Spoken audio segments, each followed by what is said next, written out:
speech in X. Okay, fine. In a world where your actions directly affect and influence other people, right? This also supports prioritizing the fulfillment of social and familial duties over the pursuit of personal and emotional fulfillment. Three things that I'm going to do within my speech. Firstly, characterize what fulfillment, what social and familial duties really look like, and together with personal and emotional fulfillment.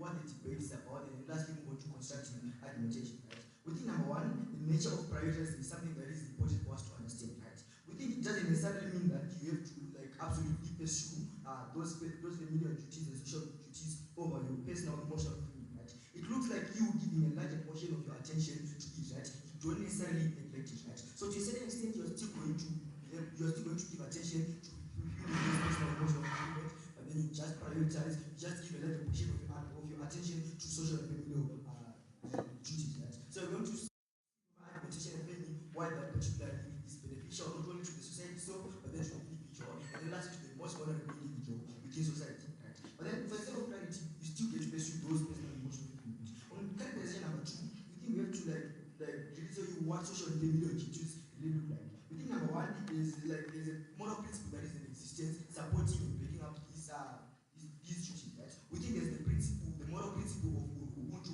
which is to say I am because we are, right? This is all about collectivism. We're going to get that from our framing and characterization. What it looks like in detail is very simple. You then get to actively respond to societal problems more than you do when you are too focused on personal interests, right? But then secondly, as a familiar duty, you get to respond to familiar problems more than you get to respond to your problems, like personally in terms of your emotions, right? We think it looks like also calling out an individual who going against what's perceived as morally upright within that specific society, right? So we think that's the moral principle center of this debate. So we think fulfillment of those duties as a priority is going to look like this. Yeah? You, to an extent, get to sacrifice some of your personal needs for those social and familial duties. We think this also is to exist investment. Right? But then you get to analyze what personal emotional fulfillment really looks like. Right? With firstly, an individual actively choosing to prioritize personal needs, even at the cost of societal values or morals, that's what priority really looks like within this particular debate. So, I want to frame what a debate is about. We think this debate is very simple. It comes down to a simple class, which is to say collectivism versus individualism. Right? We think collectivism is simply defined as the integration of people within society versus the separation whereby you exclude yourself to a certain extent as a priority. Right? We think that is particularly harmful to society and what society perceives to be true. Number one, number two, particularly harmful to the individual itself. Right? So we think the question that we need to answer within this particular debate is very simple. It is to say, one side just creates morality within society. So we can't let this debate need to be a debate about morality, number one. Number two, we want to benefit the most vulnerable individuals in society. So the other question becomes, which side better benefits society and the individual, particularly the most vulnerable individual within society? Yeah, I'll take it. Why can my personal needs not also be moral needs? Come again. Why can my personal needs and fulfillment not also be moral? Okay, I think I'm going to clarify that later in our argumentation. We get to see the different, the coexistence of those moral values and then the conflicting of those moral values. I'll answer you as I progress my speech. Right? So we think the most vulnerable individuals in society are people that we must generally cater to, right? We think those people people struggling with mental health issues, where we force them to keep on with their emotions as individualistic, and then also we look at drug addicts, right? We think that's the extent in which we harm those individuals, right? Answering to the POI that was asked by the speaker, of the existence of those moral initiatives being also morally upright as an individualistic approach, right? We think it's very simple, right? When we give you the simple comparative to say it's individualism versus collectivism, we then clearly set the comparative of this debate, right? We think in a society whereby you prioritize collectivism, right, there is most likely going to be the coexistence of those ideas. Why? Because I am, because we are, we care for each other, right? We respond, we share responsibilities, right? But then also, secondly, conflicting is the issue of when you prioritize personal, emotional, each and everyone has different views on what morality really looks like. Each and everyone has different views on how emotionally, right? We think within society, those ideas are going to conflict, and that is going to cause nothing but terror within society, right? With that, we're proud to propose, right? We think secondly, we take the idea of shared responsibilities within our case, right? We think that particularly is very important within society levels. Why? Because during the debate about which side better spread morality within society, right? So I think it's a very simple debate, right? When you have shared responsibilities, it definitely means you that whatever action you do directly affects the people that you live with, right? So if I decide to steal, it's also going to directly affect the people that I live with. Why? Because people watch, right? So within outside, particularly on that note, it's better when you prioritize collectivism more. Why? Because you get a better understanding of how your doings affect other people within society, and then you get to maintain it, right? And then secondly, we tell you how it benefits the individual, mostly the individual and the society, right? When you tell you about the issue of coexistence and the issue of conflict, right? We tell you it benefits the most vulnerable individual within society when they want to when people around them prioritize shared responsibilities and prioritize like collectivism, right? Most likely you are to share those problems. Why? Because it's shared responsibility, right? As opposed to a world whereby you prioritize individualistic approaches, whereby you keep your emotional well-being to yourself, right? You don't get like that sort of wanting to talk about those issues within society, right? So but we think all of this is particularly better on certain measures, right? We think number one, we benefit the individual, it's a society level. Number two, we benefit society so, right? And then people are coming back to the moral principle of this debate. I will tell you the concept of Ubuntu, which is to say I am because we are, right? It is directly conflicting with the opposite side when they want to prioritize personal emotional responsibilities, right? What is going to mean when you prioritize this and why it's harmful, right? We think number one, it's going to mean you don't care about what other people are going to perceive to you as morally upright, right? You want to fulfill more, you want to fulfill those rather than you want to care about those rights, right? We think that particularly is very harmful to society. Number one, it's also going to be harmful to the individual, right? How is it going to harm you as an individual, right? But you don't exist in a vacuum. What you do directly influences you. It directly influences the people around you, and what other people around you do directly influence you, right? So, but this is a very simple debate. I'm sure it's already clarified in the first speech, right? It's already clarified in the first speech. Right? Why it's better when we prioritize the issue of shared responsibilities and we don't prioritize or we give less attention to the issue of not sharing responsibilities. Very simple. We prove to inequality, we benefit the most vulnerable individual in the society, and that's a moral obligation for the society. Right? Number two, you get to benefit because what goes around comes around within those particular societies. With that, I'm never more proud to propose.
So can you confirm if I'm audible? Okay. So I'll begin my speech in 3, 2, 1. Panel, I am because you are doesn't mean that a person has to give up everything for their community. I am because you are means that you consider your community and what they've done for you, and because of that you have to make reasonable decisions that doesn't actively harm the community. But then when you make decisions for yourself, that doesn't mean that you're actively harming the community. It means that you can decipher between what harms you and what harms your community, and what's the best progress, what's the best thing that you can do for yourself within status quo. We believe that on our side of the house, we cater for people better than what side proposition brings in, including their morality chart, and because of that, more than proud to oppose. A few things that you're going to get from my speech. You're going to get a few points on recharacterization and reframing, on what familial duties and personal fulfillment actually look like within status quo, because this debate already exists within the world. It's not something that's fictional or something that's hypothetical. Secondly, you're going to get our pragmatic argument on how actually dealing with familial responsibilities might lead to the harm of a person, preventing them from actually achieving self-actualization. And our third principle on how individualism is harmful as one side proposition claims it to be.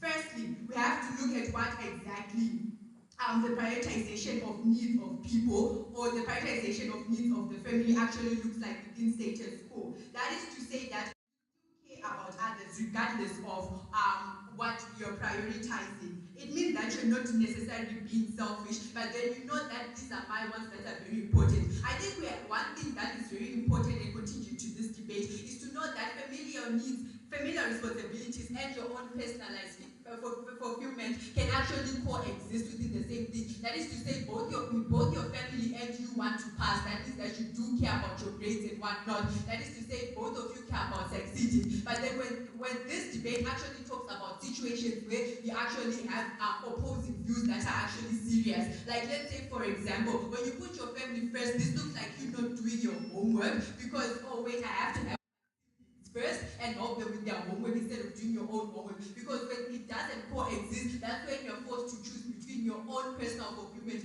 and the fulfillment of your family. Moreover, we actually have to look at how social and familial responsibilities actually happen within status quo. That is to say, they are not the same to every family like what side proposition claims it to be. They are instead rooted within your circumstances, the circumstances that you're in. That is to say, one, they are informed by the culture that surrounds you. The familiar expectations that I have are very different from the familiar expectations that a privileged person has.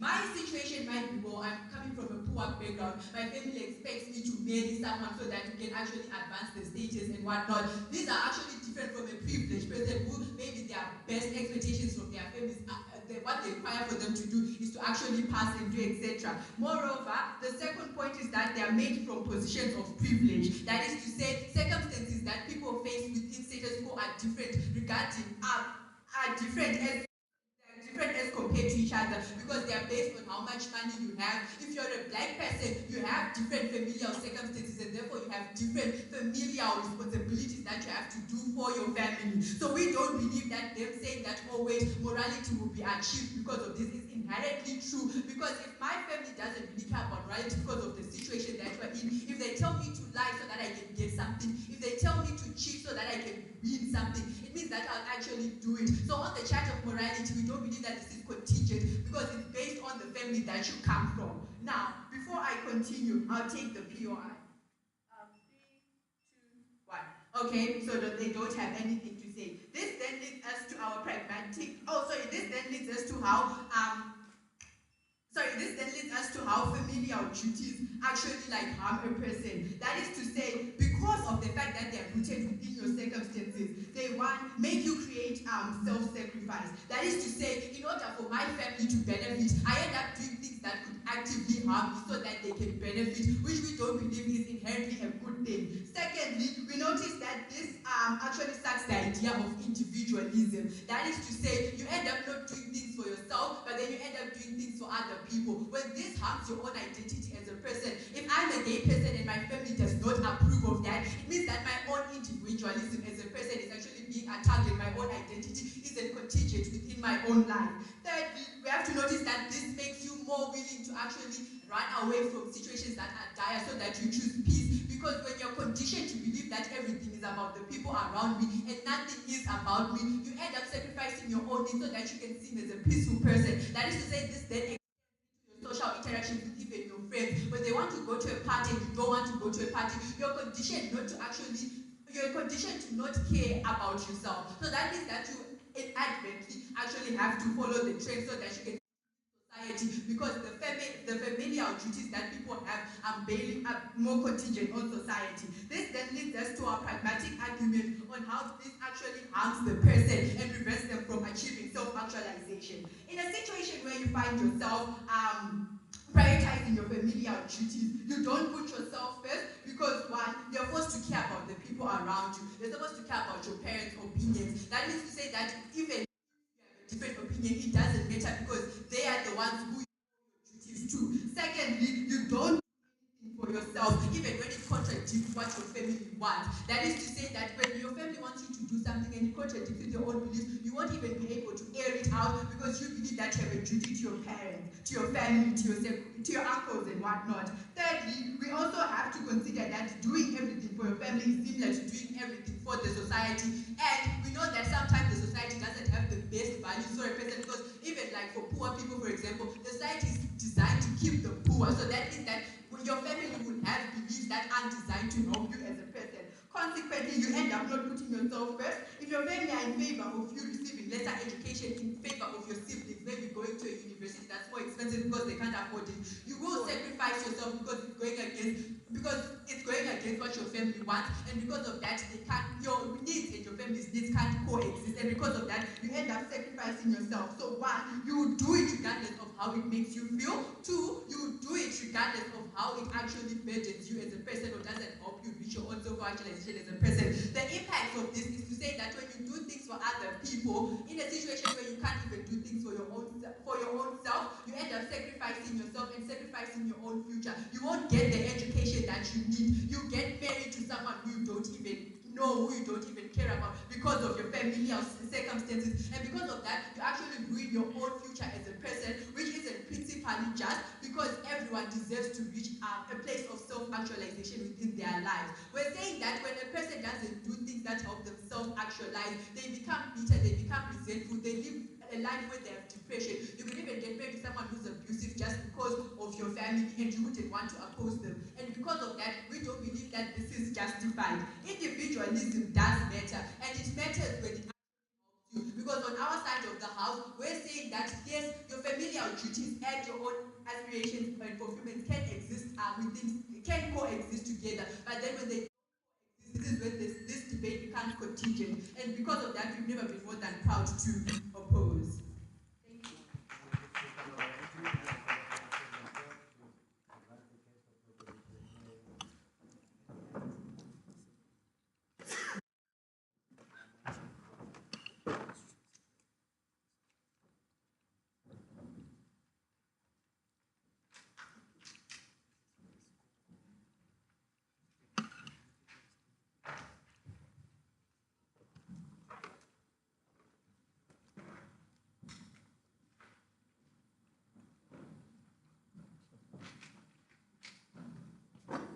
Okay, so I'll begin my speech in 3, 2, 1.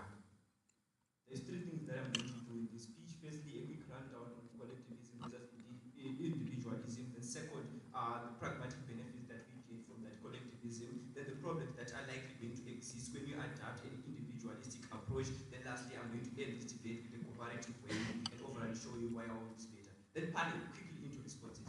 They talk about how self-interest can also be morality in a UI. We think even if that was true, when we say that both people put some level of morality, right? The only metric that we can use to decide at the end of the day is utility, right? Which side is with the greater benefit for the greater number of people, right? And we don't think that side opposition can account for such a thing, right? Then second, they also say that there's no harm that we get from that individualism, right? And they tell you that you doing your homework, right, before your siblings is justified, right? We think that other utility, that argument still doesn't count, right? Because once we agree that both of the world we've got morality, right? We still have to realize like which side like can get the greater benefit, right, for the greater number of people, right? But Palo, before I move on, right, I want to show you the nature of familial duties and what they really look like, right? We think these duties are all duties that are always obligated for you to follow, right? For you to abide to, right? By the virtue of law and by the virtue of culture, right? But even if that wasn't true, right, we still think that once you value your emotion more than your family duties, right, you're more likely going to buy alcohol to deal with your emotion, right? Why you're not paying for your children's school fees, right? So we don't think that is actually more preferable, right, in any kind of society, right? But Pale, I think in this debate, both roads run down to one major clash, right, which is on collectivism versus individualism, right? We think the moment that you prioritize social and familial duties, right, you are more likely going to work collectively because most of these duties are done through some sort of collective action, right? And the moment we prioritize the society where individuals value their self-interest, right, we think that is more likely going to be problematic, right? I will show you why. But quickly before that, right, I'm going to show you why our collectivism inherently supports some level of coexistence, that coexistence that is more likely going to okay on opposition, right? We show you that once individuals make those collective choices, right, it's more often than not that there's some sort of like shared responsibility, right? Meaning that individuals spare time to focus also on their personal interests anyway, right? Unlike a world where you pursue self-interest more, right, you're more likely not going to get that coexistence more, simply because like personal incentive like don't end, right? You're always pursuing for new things each and every time, right? So you're more likely going to focus more on yourself, right? And ignore those social duties, and dismiss those social duties, right? And we think that kind of coexistence, right, is more likely going to exist on our side than it can ever exist on the opposition, right? But second panel, just a quick rundown on the pragmatic benefits that we get from side proposition, right? But maybe before that, I'd like to take a PY as a video one. Okay. Understand that I, as an individual, can want to pass on all of these great things. My own personal fulfillment coming from doing people things like drinking. Okay, I don't know. I don't know what you actually mean by that, about making bad choices, right? I think also on your side, right, the only pragmatic examples that you give were also on bad choices that exist once we opt into such a mechanism like collectivism, right? So I think that I'm also like likely going to use such kind of examples of those bad choices, right? So I think that is something that's not just exclusive to us. Right? But second panel, just a quick rundown on pragmatic benefits, right? We think the moment you meet the moral, we tell you that we have that that's a certain sense of moral obligation, right? That you always have, right, to perform those societal duties and those familial duties, right? We tell you that this is a principle that has always existed in society, right? And we think that their arguments would have only made sense if familial duties weren't involved, right? Because we think that there was always a moral obligation that was always existed, right, for individuals to always want to prioritize those familial duties, right, more than they can ever want to like probably prioritize their personal interest, right? But now, panel, we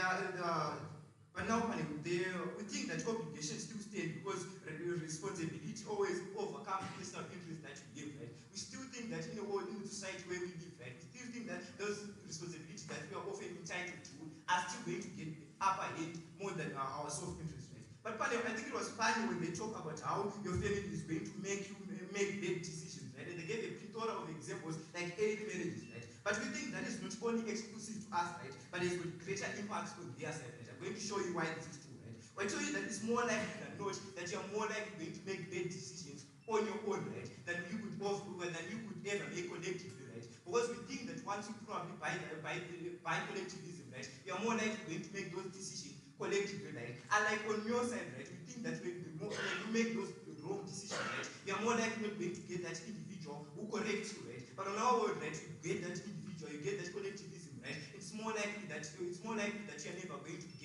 are never going to get those bad decisions, right? So we think that under that, right, that those bad decisions exist extremely more on their side, right, more than they could actually exist on side proposition, right?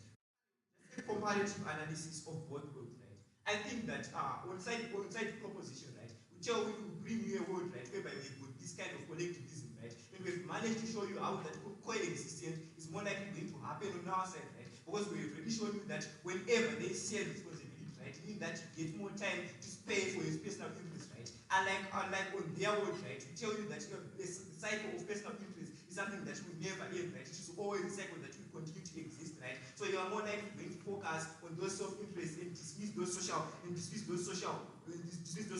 obligations, right? But secondly, panel on obligation, right? We think that they were able enough to show us how they did with that moral obligation, but we still think that moral obligation still exists on our side, right? But then once we get that right, what is the main metric to win this argument, right? We think that both sides now have to show the utility, right? And which side greater impact, greater benefits for the greater number of people, right? And we think that once you value self-interest, right, it inherently means that you're always going to prioritize yourself and you're always going to benefit alone, right? But like in collectivism, right, there are chances that you're going to benefit the greater group and we even cater for you on our side, right? Because I want you to understand that once you are doing something that weighs collectively, right, it always has an incentive that also applies to you, right? Meaning that you are also inherently going to benefit, right? Unlike where you are ever going to benefit if you bisect opposition, right? With these reasons, we have never ever been more more proud of, of course. Please confirm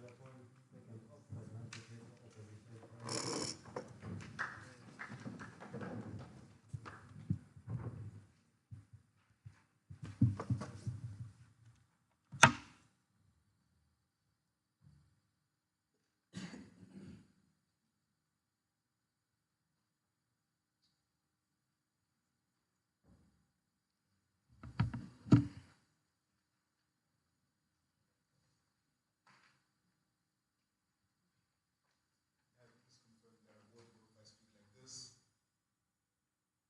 Okay. I'll begin my speech in 3, 2, 1. Fundamentally, there is a stark difference between being somebody else's savior and being your own first self-sacrifice. On top of that, you want to create a culture of individuals not caring about themselves and to prioritize the needs of other individuals who will never do the same for them. We are so strongly against that world. We are so proud to oppose. A few things in the speech then. Firstly, one point I'm trying to get right from like the prep room the economist debate. Then I'm going to give you 4 direct responses and an extension as to why you need to prioritize yourself first before you actually try to like achieve the needs of the many. But fine then, what then becomes something that's quite problematic for them on like terms of strategy? I think they acknowledge the idea of prioritization within their framing, and then down the bench in their arguments.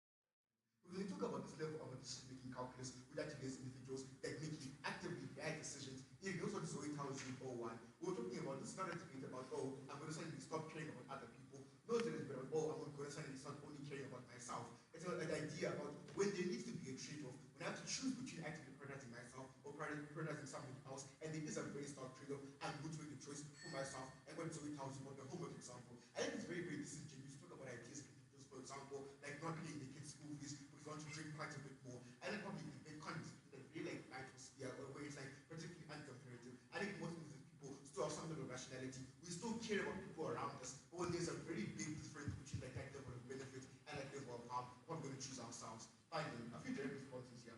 Firstly, on the idea of like different views of morality, and I'm like, oh, maybe my perspective of what might be moral might be like something which is flawed, and therefore we can't have morality to like individualism. First of all, I think this is just this kind of overstate how this actually exists. I agree to some extent that an individual can have different levels of morality, but in that very same vein, I don't think anybody thinks that it's a moral thing to do, not pay your kids' school fees. I think people don't think it's a good thing to do to like hurt something else. I think still people have like a basic level of understanding and what ought to be moral and what ought to happen in society. Even people have like some level of spiritualization, I don't know that they can claim to a great degree that because people are going to be individualistic, they suddenly become so evil and so terrible. They probably still have some level of ability to understand and differ between right and wrong. But secondly, Zoe responds to this already when she tells you that even fine, it might be true that people like if anybody has different levels of morality, I don't then understand why my social and like family responsibilities are also going to something which like inherently moral. They can't make this debate about individualism versus collectivism because your social and family responsibilities is not the collective, it's what is supposed to be other group of people. If some people are biased and have their own perspectives, it can be saying like true for other different reasons. For example, it might be something which would like be a part of my social family responsibility to steal from a bank so I can like send my kids to school. And probably would still not see it to be moral. We still get like located like it is something which would probably be like a part of the responsibilities or your duties. Within that day, you can't like claim some idea of morality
so far much important in this debate. The other thing that I want to respond to, the idea about like how, oh, you can make a bad choice on your own, and I know that you make better choices like this people who are influencing you. First of all, I can probably agree with that level of analysis, and I think that you're able to win this debate, because on the other side of the house, you can have your family advising you on what to do. Your family can still give you advice and like actively help you to make decisions. But on the comparative gain, when you actively heard all of your family's advice and that you weigh it up, you're still going to on outside of the house care about what you actively think about and still prioritize your opinion. On inside of the house, you never actively care, like we're always going to agree in the first place. Probably when you like have a proper discussion with them, instead of actively caring about like your own personal fulfillment, you're gonna say, oh, my family wants me to get into this arranged marriage, and I guess my responsibility towards them, I think I'm not going to end up going and doing that anyway. But secondly, even if you do end up making bad decisions, we don't probably like comparatively based on outside of the house. But at least if you make a bad decision, but you like continue to that bad decision, you know that decision is going to be something which creates a benefit for you in the long term. For example, if I go out to a party today, because I wanted to go out for a party and I get drunk and I have a hangover, that it can be a bad decision, but it is helping to make that bad decision as long as I don't harm others. When the difference on this side of thinking becomes that if I make a decision which harms me and harms people around me, I don't make that bad decision because of myself, but I just make that very same bad decision because I was influenced by people around me. When it is comparatively worse, when it's justified to make bad choices, but it's not justifiable because people around you, your family in that situation, actually make you make decisions that will make you. For example, like so it says going into the arranged marriage, we actually aren't able to like self-actualize, going into a situation where actually aren't able to be happy, being a like doctor or an engineer instead of going to art school and something that you actually want to do. We're not going to compare to again, it's better for you to make your own bad decisions instead of actually making a good decision in somebody else's names. But final thing here, I want to talk about this idea about like how generally we get this idea of people getting like more like kind of collective, making people like have some level of social cohesion, like the people are going to like be able to like be better and interact better with each other. I think this like falls into what social radio about how you like you go to protect the peace. Instead of just speaking out about things which are against you and against what you believe, if I don't believe in that, if I believe in the idea of like dating outside of marriage, but my parents don't, I'm going to instead stay with that cohesion and stay with that system of agreeing with pushing my own agenda and pushing what I want. So instead of actually having something which will be actively able to prioritize everybody, nobody is actually going to prioritize themselves, doing something inherently harmful. But then you can't have a level of Ubuntu where you actually have to like suppress yourself, suppress what you actually believe in, suppress your own ideas, to get some level of accountability, to some level of like togetherness. We think that becomes like a forced paradigm for you, like being forced to be in a situation where there's quote unquote some level of cohesion, but nobody actually likes each other in that regard. But secondly, just in terms of like happiness, you can be together with so many people, but if you get together with people who agree with you, but you're still like going against yourself, we could be like still be in that regard. Even if you have some level of cohesion, I don't understand why it's important to have cohesion in a world where you actually aren't able to make your own choices. Final thing here I want to talk about as to why like there's a prerequisite that is like needed here. If I want to help people around, if I want to like, for example, be able to help my siblings go to a good school, I need to first be able to study for myself. I need to first be able to like have some level of self-actualization. Like in the long term of my life, I can do things like be a lawyer and like actively help my siblings. Because I came back, I can come back and give them money. On the compared to if I sacrifice myself right now, I'm not able to make good choices for myself right now. Like the capacity to be able to help people actually decreases in the long term. So they want like a level of long term, short term benefit. We think if you prioritize that level of social family responsibility in the short term, you actually compromise your ability to actually help other people in the long term when it's something that's social harmful. And compared to them, they probably better people's ability to like self-actualize what to cry to you about in P2. For all these reasons, so proud to oppose. Thank you so much, Ika, for that speech. You can appoint that doctor.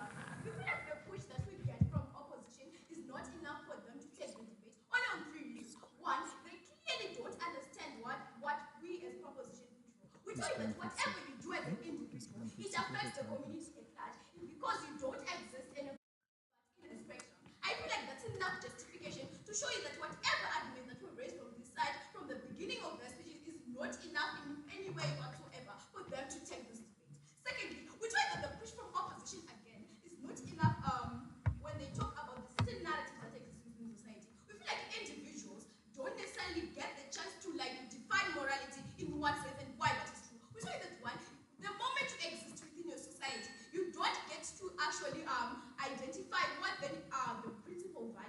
and the society at large. So then for you to be able to then to be accommodated within such a society, you have to go within those people and you have to be within that collective group. But if you're not and you're an individual who's isolated, then one, we are likely going to look at you and we will never call out on you. And I feel like Munashe has a great push on that. And what does he say? Simple. What Munashe tells you is very simple. He tells you that when a certain individual, right, isolates themselves from the community, right, or from certain individuals within a family level, right, one, you are likely going to create the bad decisions within your life. Because one, when you're a person who says, I know what I want and this is what I want and I prioritize myself over others, at that certain point in time, individuals are likely going to drift away from you and you're likely going to face those harms alone and necessarily you are going to fail as an individual. So I feel like whereby we put in the point of collectivism, at least individuals are likely going to give you at least a few ideas and show you what morality looks like. Why? Because society gets to define that morality within the state. But if they then prove to us how then as an individual get to actually define what morality looks like within a society with actual people, then fine, I will happily agree, right? And then secondly, on the privileges that you have to get as an individual, we feel like we don't necessarily attack the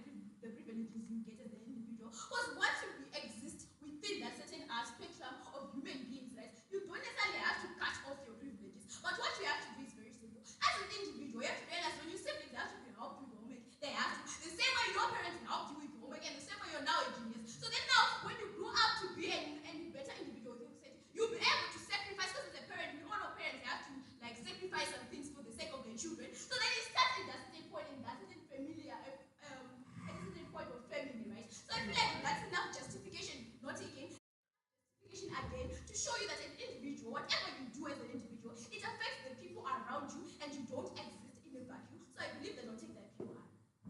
Why does helping your siblings with homework not extend to things like, for example, going into an arranged marriage to be able to help them get more money to be able to go to university?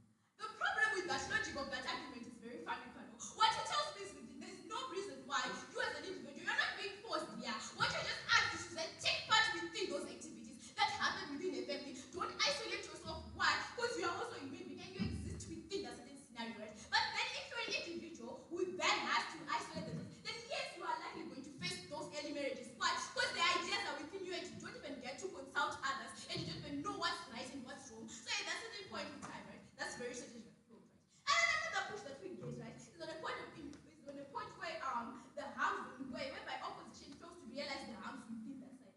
We find that one, the marginalization of human beings doesn't necessarily have to do with minority groups. They come and they talk about how minority groups actually push for things like early marriages and how minority groups have to exist within the region of war. I feel like that certain chat is very weird when they don't necessarily prove to us how then does that then at the end of the day prove how individualism at the end of itself prove that one, you get those benefits at the end of the day and you do exist in a vacuum. I feel like those are the things that opposition had to prove, right? Then secondly, what Junior then tells you is also the metric of responsibility.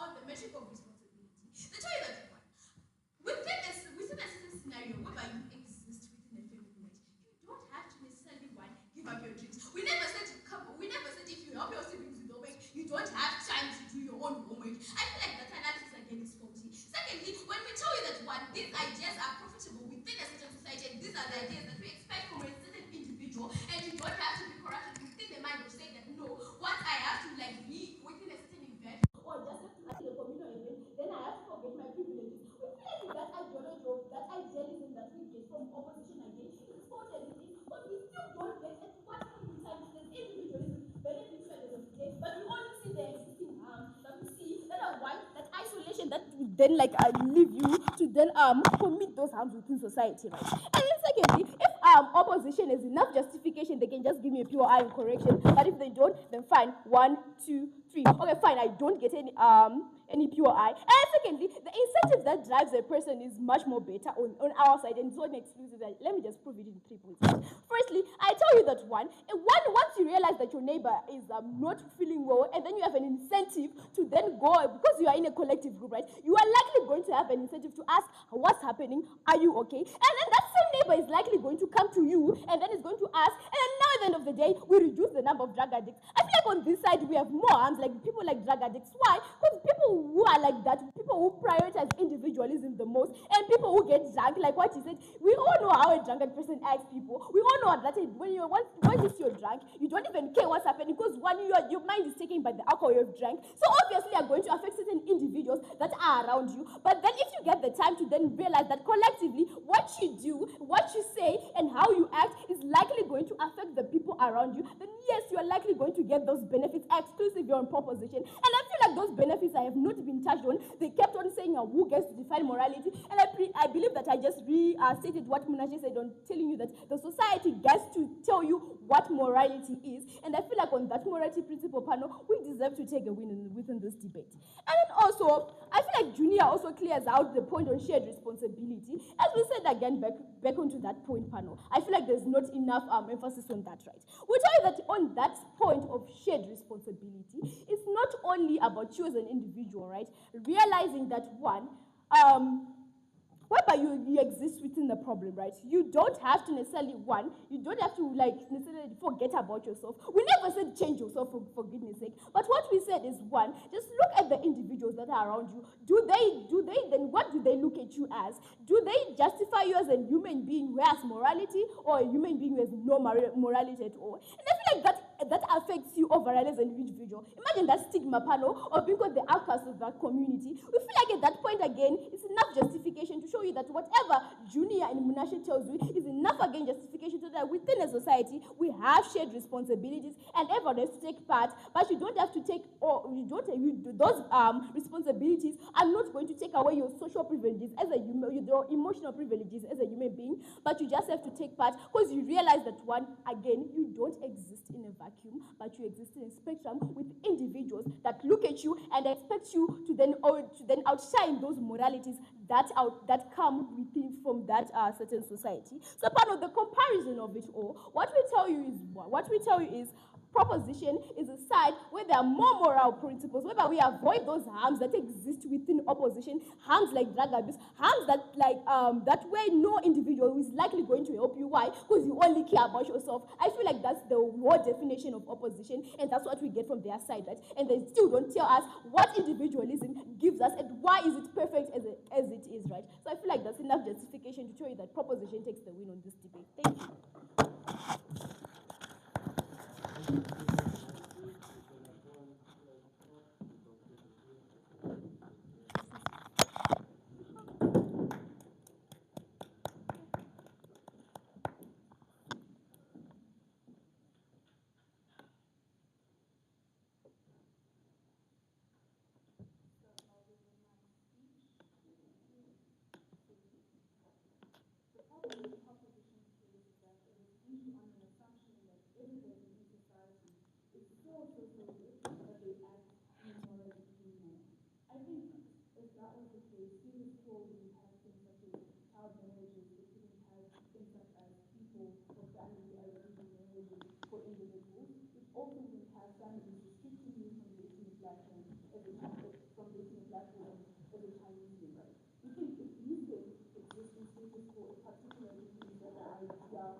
But let's move on to the results of what they tell us within that process. They talk about the principle of Ubuntu.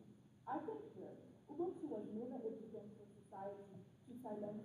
We think Ubuntu actually exists when we prioritize the interests of emotional fulfillment, and the brother in Christ also does the same thing, right? We think this is particularly important because then, within that instance, under Ubuntu, you would be happy for each other despite all of those things. I think that's the idea of togetherness, right?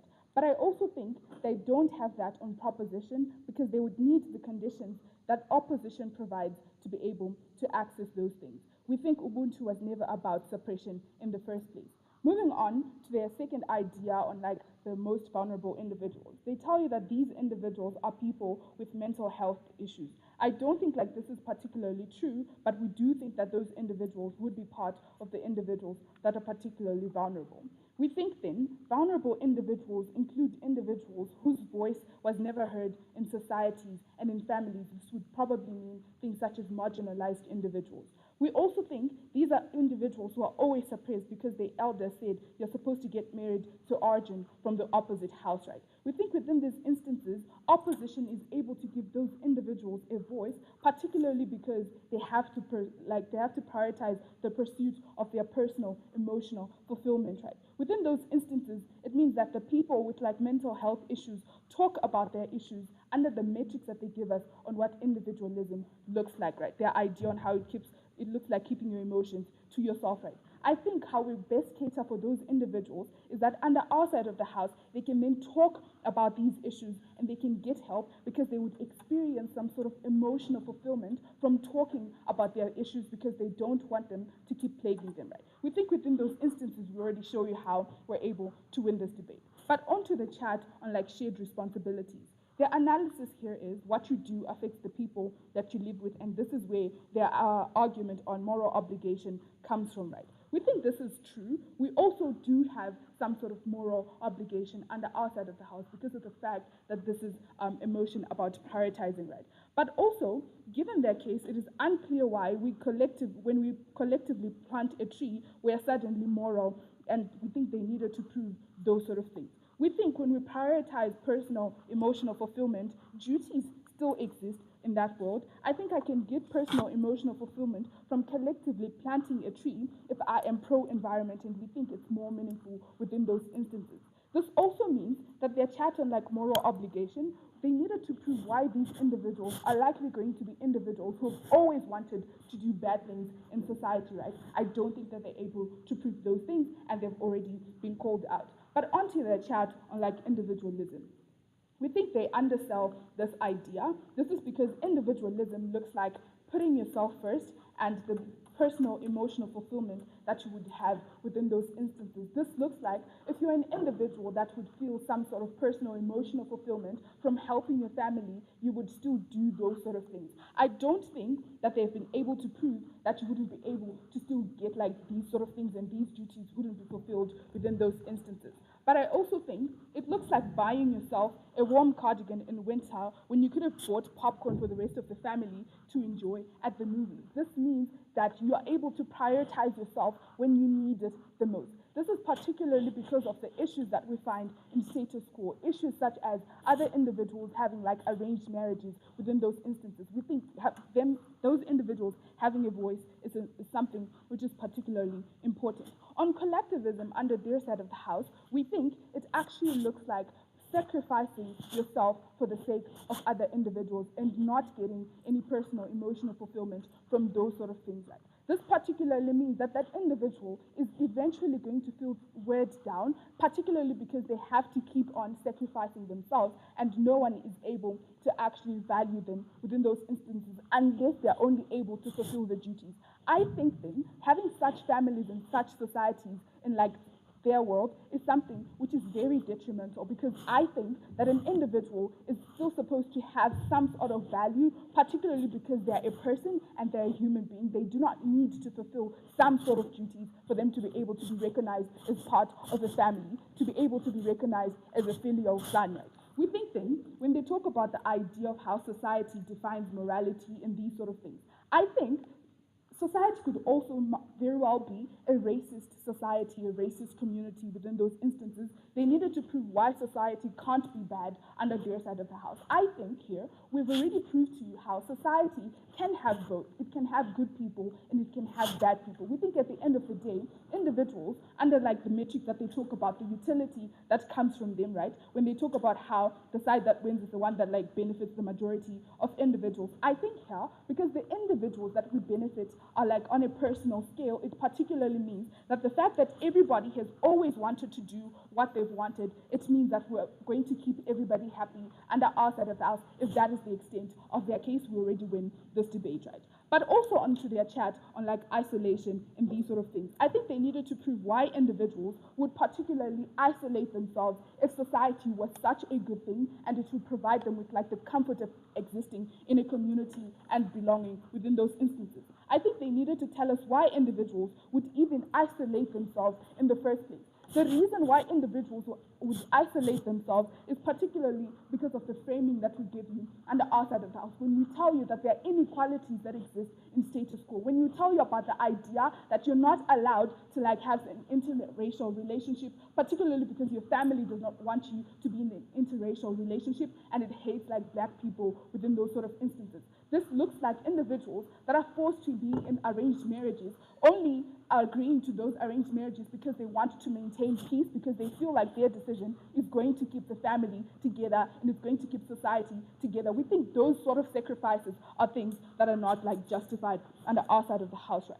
But then what should you think about in deliberation? The culture creation that Tanatwa tells you about. On opposition, you prioritize personal, emotional fulfillment frequently, and you don't want to go to a party, you just decide to stay in. You get personal fulfillment from those sort of things, particularly because you are able to exercise your rights, and we think this is something which is important. But two, we think you get personal, emotional fulfillment when you buy your mother a Happy Mother's Day gift, and this is something that you also get her. We think within these instances, we're able to show you how, on the outside of the house, simply because you're able to prioritize the pursuit of personal emotional fulfillment, it doesn't particularly mean that you are then going to neglect your familial duties or your social duties. You still do those duties, but it only depends on how those things make you feel. We think if society is so good under this side of the house, it particularly means that the framework that we also give you is something which is also important, because then it means you have the benefit of both things, right? We think within these instances, if society was that good,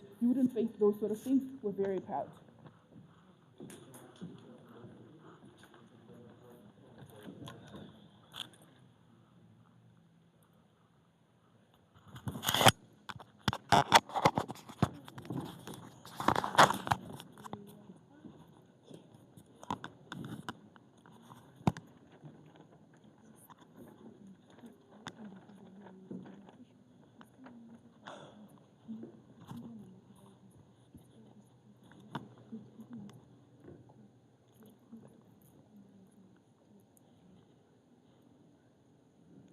Okay, may I please confirm that I'm fully audible? Okay, I'll begin my speech in three. Okay, in 3, 2, 1. Fundamentally, side prop loses this debate from framing for two key reasons. One, if you want to buy into their framing about how individuals actively need to don't have to even make a choice within this regard. For example, I can choose to help my family with their homework. I can choose to do all of these things at once. I think there is not going to be a debate. But if they can reasonably posit that all of these individualistic things can happen in the very same world, where you can have individuals actively having personal fulfillment, and there's probably going to be some level of not a debate. But secondly, that way they kind of try to move this debate to is the idea that people are going to only choose to make this trade-off when it actually becomes something so harmful. When they try to make us defend things like people not paying their kids' school fees because they wanted to go out drinking, I think it's a very, very false paradigm for them to make us defend. What was a much more reasonable alternative, which we gave you from 01. We told you that in most instances, it's not always going to be a trade-off between the idea of individuals having personal fulfillment and them actually being able to have some level of social familial responsibility. For example, like what Zoe tells you, me going to university helps my family, and then also is able to help myself. These things can coexist. What then becomes where this debate exists is the idea of a trade-off, and this point where there's diametric opposition between the idea of me caring for myself and caring for my family. What then you do on side op is that you actually prioritize yourself. If you have to be able to choose between if there's homework to be done at the house, I'm going to do my own homework first, then I'm going to worry about my siblings' homework later on. But then if I need to prioritize myself, if we're thinking about for example, I don't want to marry this person, my family thinks that I should marry this person, I will never marry that person because I'm going to care about my own personal fulfillment. I'm not going to care about the society. We know there's a much more reasonable alternative there. There was going to be a debate there. We know that the important of this thing becomes a few key things to their case. Firstly, on the idea about where we become more moral. Insofar as it's probably not true that you have to defend the world of individuals, stop caring about morality and stop actively being rational actors who only care about who stop being rational actors and stop being entirely moral. I think the majority of their case stand about how people are going to become so evil and only care about themselves is kind of taken out by framing this debate. There's never going to be a debate about only caring about yourself. It was about prioritization. And we think under that framework of priority, you can still care about others and you can still cater towards others. But secondly, wouldn't you told you that individuals likely to still be more moral on a comparative as opposed to like what the culture around you is telling you to do anyway? Within the culture is actually usually like rooted in things of privilege, and rooted in things like systems of culture. For example, it might be culturally wrong for you to marry somebody outside of your race, but morally there's nothing wrong with that. And through like your own personal fulfillment and actively what you care about within yourself, within you're much more likely to make moral decisions through that like intrinsic framework that you actively have, as opposed to like actively making decisions based off of what other people are telling you to do. But thirdly, even if you make bad decisions on either side of the house or on both sides, there is like some level of bad things happening. Wouldn't it be comparatively better for you to make your own bad decision and do something horrible because you actually thought about it and you actively had the ability to like say, I wanted to make this decision, as opposed to on side prop, we actually have to live with a bad decision which is not your own. You make a bad choice because the society told you to do so, because the family wanted you to do so. Wouldn't that something like so important? Second important thing here about like, is there going to be a culture of self-sacrifice? Are you trading off yourself? What we get from prop is that no, you don't have to trade off yourself because you can probably do everything anyway, or like there's no like real reason why you actively can't have like these things happening on both sides. I can probably still have some level of like personal fulfillment or that idea about like, oh, these things are probably going to like be more beneficial towards me anyway. What did we didn't tell you on that idea? Firstly, on the idea that like generally you actively like make sacrifices for other people. When I sacrifice for my siblings, I'm just like to be successful in myself. Whether it be like I give them more money, I give them more time, I give them like more opportunities. There's always going to have been like likely to have been some form of trade-off, and they were never going to be able to like have all of it all at once. But secondly, if you don't buy into the idea of how you like lose like the ability to self-actualize, you lose your individualism. But instead of you actively caring about what you value more and caring about your own ideals at the highest level, you care about what your family values more. If I actually care about like environmentalism and I don't want to like actively like eat meat every single day, if like in my family it's like a culture that you ought to eat meat, I'm probably not going to be able to like actively be able to prioritize myself and my own personal fulfillment. I'm not going to eat meat. I'm going to like go whatever my family tells me to do. We like that idea of like Ubuntu and like collectivism falls under the idea we actually have to suppress yourself to be able to fit into this like different mode of society. We actively have to like be a part of a society which never values you in that regard. For all these reasons, so proud to oppose.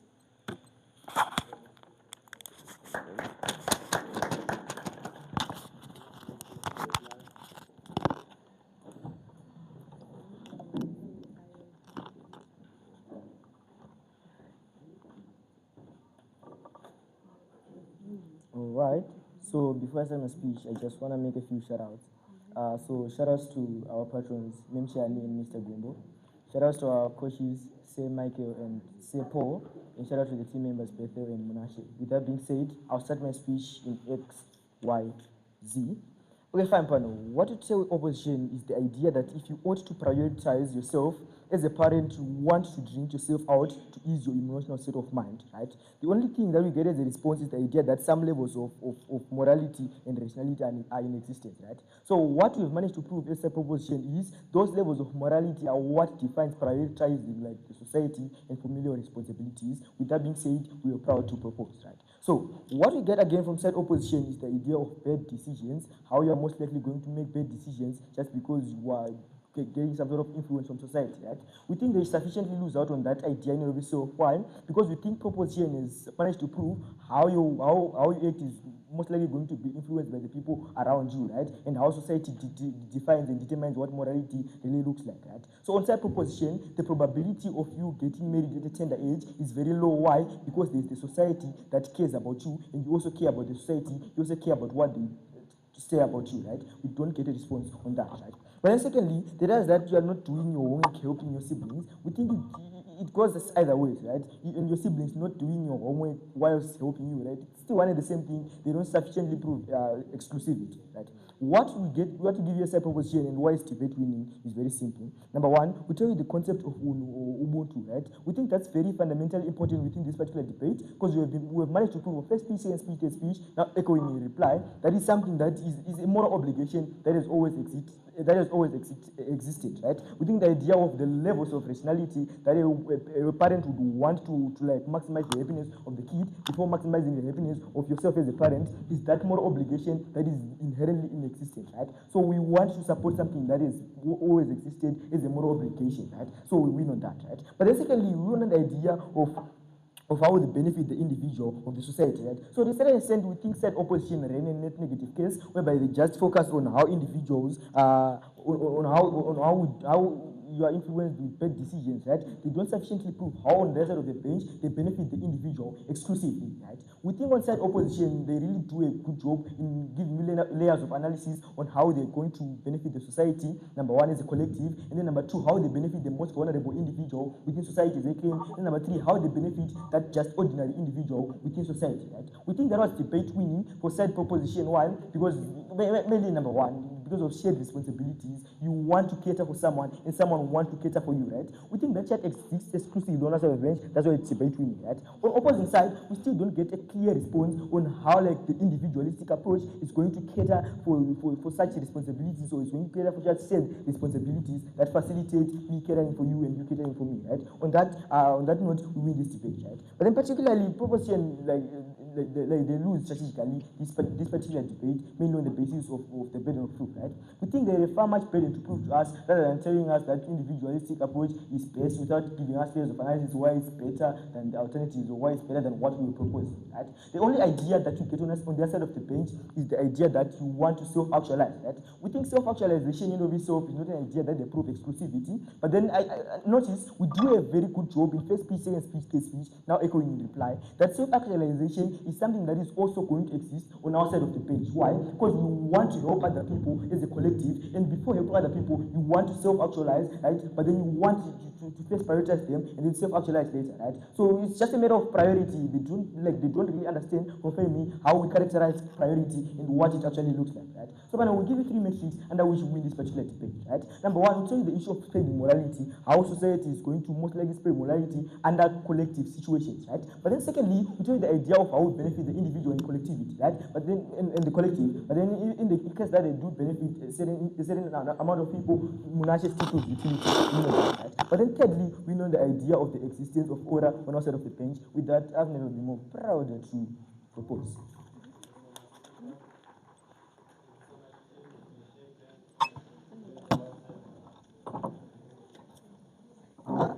But the reply I'm offer. You don't go flex.